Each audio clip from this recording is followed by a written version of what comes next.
আসসালামু আলাইকুম। আজকে আমি মজাদার একটা মুড়ি ভাজা রেসিপি নিয়ে আসছি আপনাদের সাথে। তো দেখা যাইতেছে বাসার মধ্যে অনেক কিছু থাকে না, তখন শুধু মুড়ি থাকে। তো মুড়িটা একটা প্রসেসিং করে যদি খাওয়া হয় তাহলে এটা খেতে অনেক মজা লাগে। তো আমি এখানে মুড়ি নিয়ে নিছি, আর এখানে পেঁয়াজকে কুচি করে নিছি, আদা রসুন কুচি করে নিছি, কাঁচামরিচ কুচি করে নিছি। তো আমি এই শুকনো খোলায় মুড়িগুলো আগে মশমশা করে ভেজে নেব। তো আমি এগুলা শুকনো খোলাতে ভেজে নিছি। ভেজে নেওয়ার পর তারপরে সেই কড়াইয়ের মধ্যে তেল দিয়ে দিলাম, সরিষার তেল। তেলটা দেওয়ার পরে আমি এখানে পেঁয়াজ আর রসুনটা আগে লাল করে ভেজে নেব। তারপরে একটু ভাজা হয়ে গেলে তার মধ্যে আমি কাঁচামরিচ আর আদা কুচিগুলো দিয়ে দেব। দিয়ে ভালো করে এটা লাল করে ভেজে নেব।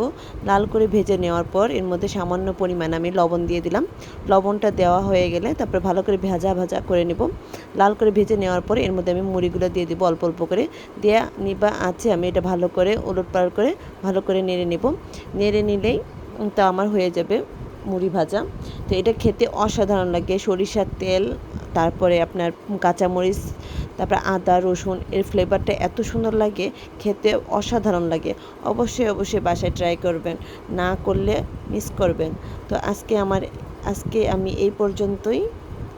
কেমন হলো আজকে আমার এই মুড়ি ভাজাটা অবশ্যই কমেন্ট করে জানাবেন। ভালো থাকবেন। আল্লাহ হাফেজ।